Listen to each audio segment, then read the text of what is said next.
नमस्कार।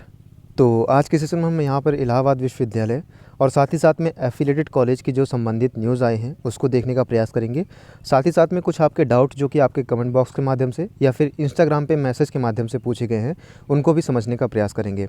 पहला डाउट था कि क्या जो माध्यम होगा, जो पढ़ाई होती है इलाहाबाद विश्वविद्यालय में या फिर एफिलिएटेड कॉलेज में, वो सिर्फ एक ही मीडियम में होता है। उनका मीडियम क्या होता है? तो मैं मीडियम बताना चाहता हूँ कि मीडियम इंग्लिश और हिंदी दोनों होता है।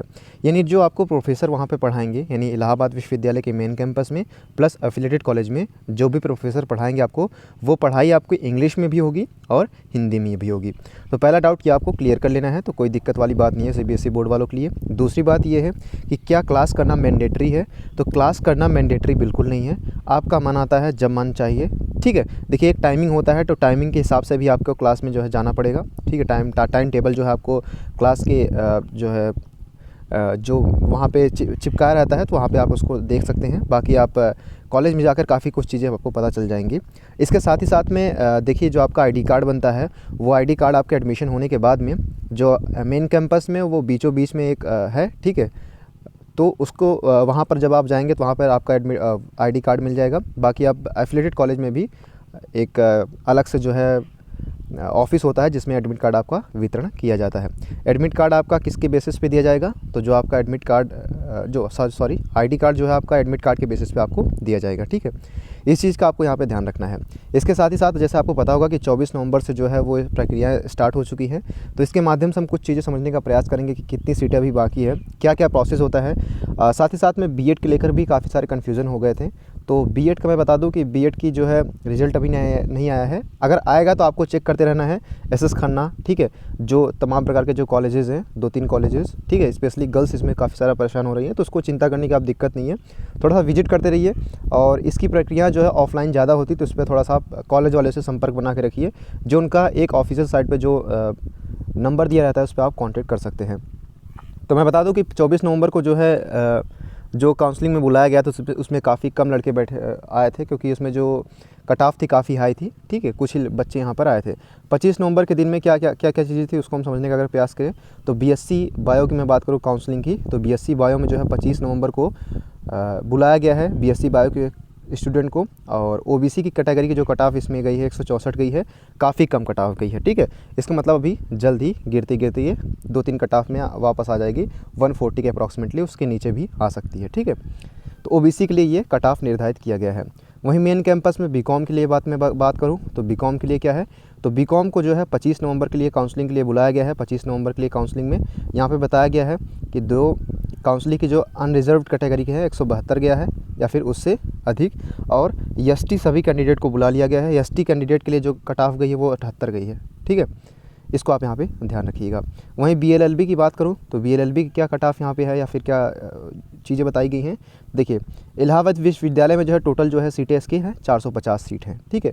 बीएलएलबी की मेन कैंपस की मैं बात कर रहा हूँ। इसके बाद जो है बीएलएलबी की कोर्स के अंतर्गत ये आते हैं, और जिसमें 150 सीट मेन कैंपस में, माफ़ कीजिएगा, 450 टोटल सीटें हैं, ठीक है। जिसमें से 150 सीट जो है वो मेन कैंपस में है, 150 जो सीट है वो सीएमपी डिग्री कॉलेज में है, और 75 यानी 75 सीट जो है वो आईएसडीसी अर्थात ईश्वर शरण डिग्री कॉलेज है। तो मेरा रिकमेंडेशन रहेगा कि ईश्वर शरण डिग्री कॉलेज इस बार काफ़ी अच्छी फैकल्टी बनी है, एक बार आप खुद वहाँ पर जाकर देख लीजिएगा और अपने अकॉर्डिंग एडमिशन भी ले सकते हैं। वहीं 75 सीट जो है एसएस खन्ना के लिए गर्ल्स डिग्री कॉलेज के लिए यहाँ पर अलॉट किया गया है। इसके बाद ही ये चीज़ें आपको यहाँ पे ध्यान रखनी है। गर्ल्स डिग्री कॉलेज जो है यहाँ पे सिर्फ छात्राओं का एडमिशन होता है, इसको यहाँ पे आप ध्यान रखिएगा बीएलएलबी के लिए। वहीं एसएस खन्ना में क्या प्रक्रिया है, तो उसको देखने के लिए ध्यान दीजिएगा। जो गर्ल्स हैं, बीएलएलबी में दाखिले के इच्छुक छात्राओं के लिए एक आवेदन जारी किया जाता है, जिसमें कहा गया है कि जो भी छात्रा जो बीएलएलबी में कोर्स दाखिला लेना चाहती हैं, वह बीएलएलबी इलाहाबाद विश्वविद्यालय प्रवेश परीक्षा 2021 में का हिस्सा रही हैं, ठीक है। यानी बीएलएलबी का उन्होंने मेन कैंपस का जिन्होंने क्या दिया है, पेपर दिया है, तो वह कॉलेज परिसर में आवेदन फॉर्म लेकर, यानी जो आवेदन फॉर्म होता है वहाँ पे एसएस खन्ना में जाकर के आवेदन फॉर्म आपको लेना है, और मेरिट लिस्ट तैयार की जाती है इसके बीच, ठीक है। आपको फॉर्म भर देना है, लेकर आवेदन करना है। इसके बाद जो है आवेदन किए हुए छात्राओं के बीच ही मेरिट लिस्ट जारी की जाएगी, और फिर काउंसलिंग की प्रक्रिया शुरू होगी, ठीक है। क्या समय है, क्या तारीख है, तो इसको भी ध्यान रखिएगा, ठीक है। तो आपको ध्यान रखना है कि फॉर्म जो है सुबह 10 बजे से दोपहर 3 बजे तक बीच में कॉलेज में मिलता है आपको, ठीक है। इसके बाद प्राप्त सूचना के अनुसार जो है आवेदन फॉर्म का शुल्क जो है 600 रुपये है और अंतिम तारीख जो है वो 10 दिसंबर है, यानी 10 दिसंबर तक आपको मौका दिया जा रहा है। वहीं सोमवार 29 नवंबर से ही आवेदन फॉर्म कॉलेज में काउंटर में दिया जाएगा, तो जाकर वहाँ पे आप फॉर्म ले लीजिएगा, ठीक है, इसको ध्यान रखिएगा। इसके साथ ही साथ आपके पास इलाहाबाद विश्वविद्यालय की प्रवेश परीक्षा BLLB का रिजल्ट होना अनिवार्य है, इसको ध्यान रखिएगा। और 19 नवंबर को 2021 को जो है इलाहाबाद विश्वविद्यालय प्रवेश परीक्षा समिति ने जारी कर दिया है इसको, ठीक है। कौन कौन से डॉक्यूमेंट BA BSc BCom और BFA साथ ही साथ में BPA के लिए अनिवार्य हैं, उसको भी आप यहाँ पे देख लीजिएगा। तो आपके पास जो है एडमिट कार्ड होना चाहिए, ठीक है। साथ ही साथ में जो आपका स्कोर कार्ड मिला है उसको आप साथ में रखिएगा। हाई स्कूल का अंक पत्र यानी मार्कशीट और ठीक है, अंक पत्र व प्रमाण पत्र दोनों की जो है मूल प्रति वो एक छाया प्रति अपने साथ में रखिएगा, ठीक है। इसके साथ ही साथ में इंटरमीडिएट का TC मार्कशीट ये तो साथ में लगेगा ही। और अगर ट्रांसफ़र सर्टिफिकेट यानी किसी अन्य स्टेट से आए हैं तो आपका एक ट्रांसफ़र सर्टिफिकेट या फिर माइग्रेशन सर्टिफिकेट आपको दिया जाता है, उसको भी अपने साथ रखना है, ठीक है, किसी अन्य राज्य से आए हैं तो। केंद्र द्वारा जो है जारी नवीन जाति प्रमाण पत्र OBC SC और ST के लिए लगता है, जबकि जनरल के लिए नहीं लगता है। केवल मूल प्रति और मूल प्रति व एक छाया प्रति, ठीक है, बाई सेंट्रल गवर्नमेंट यहाँ पे आपको यहाँ पे बताया गया है। लेकिन आप अगर स्टेट गवर्नमेंट से भी है तो कोई दिक्कत वाली बात नहीं है, लेकिन अगर सेंट्रल गवर्नमेंट से होता है तो ज़्यादा अच्छा रहता है। दूसरी बात है कि आर्थिक रूप से कमज़ोर जो वर्ग प्रमाण पत्र है जो इस श्रेणी के हैं, केवल उनके लिए मूल प्रति एक छाया पत्र EWS सर्टिफिकेट ओरिजिनल और एक फ़ोटोकॉपी, यानी आय जिनका है या फिर EWS जो कैंडिडेट हैं वो अपना आय भी रखेंगे साथ ही साथ में, ठीक है। EWS का सर्टिफिकेट होना चाहिए, या फिर अगर आप OBC किसी अन्य से जाति से बिलोंग करते हैं तो आपका अगर बिलो हैं, ठीक है, तो उसको आप आय प्रमाण पत्र कास्ट सर्टिफिकेट बनवा लीजिएगा, इनकम सर्टिफिकेट बनवा लीजिएगा। नवीन पासपोर्ट साइज़ फ़ोटो आप अपने पास रखिएगा, एक से ज़्यादा, ठीक है, 4-5 रखिएगा। आधार कार्ड की एक मूल प्रति छाया प्रति, साथ ही साथ में निर्धारित फीस कैश QR स्कैन द्वारा जो है पेमेंट लिया जाएगा, इसका भी आप यहाँ पर ध्यान रखिएगा, ठीक है।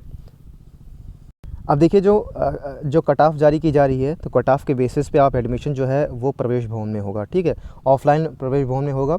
तो कट ऑफ से अपडेट रहिए, जो भी कट ऑफ आती है उसको देखते रहिए, ठीक है। उसी के रिगार्डिंग जो है आप इलाहाबाद के जो मेन कैंपस का जो प्रवेश भवन है, प्रवेश भवन आपको मेन कैंपस से मुश्किल से 500 मीटर की दूरी पर होगा, ठीक है, बैंक रोड के पास में हुई है।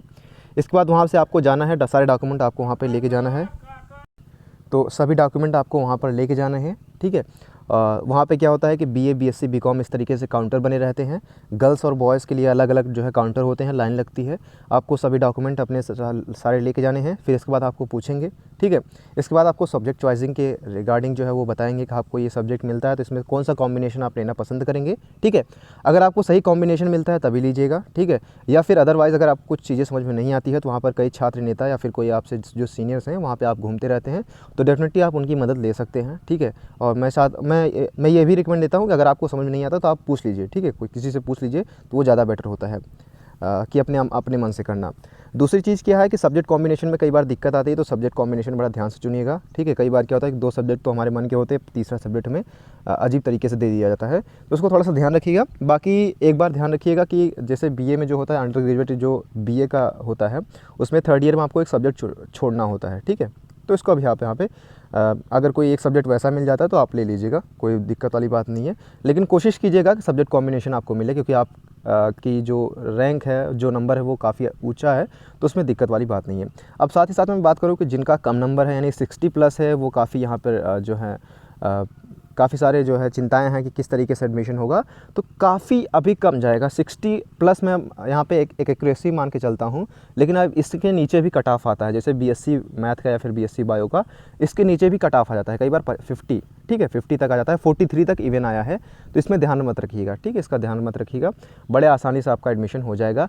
एफिलेटेड कॉलेज भी बेस्ट कॉलेज होते हैं, प्रोफेसर भी सेम प्रोफेसर होते हैं, ठीक है, एक्सपीरियंस वाले प्रोफेसर होते हैं, इससे कोई दिक्कत वाली बात नहीं है, पढ़ाई में कोई दिक्कत आने वाली नहीं है। तीसरी बात यह है कि काफ़ी सारे कन्फ्यूजन होते हैं कि क्या डिग्री हमें अलग अलग मिलेगी, जैसे कि एफिलेटेड की डिग्री अलग होती है और मेन कैंपस की डिग्री अलग, तो बिल्कुल बात ये वाली बात नहीं है, ठीक है।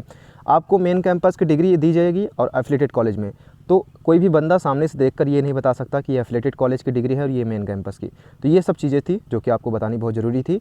तो बाकी आप क्लासेस कर सकते हैं, लाइब्रेरी में थोड़ा मेन कैंपस में नहीं घुस सकते हैं, लेकिन अगर आपके दोस्त हैं तो आप उनका ID लेकर चले जा सकते हैं, इससे कोई दिक्कत वाली बात नहीं है। So all the best, keep loving, keep supporting and keep stay with us. अगर आपका कोई डाउट है तो आप कमेंट बॉक्स के माध्यम से पूछ सकते हैं।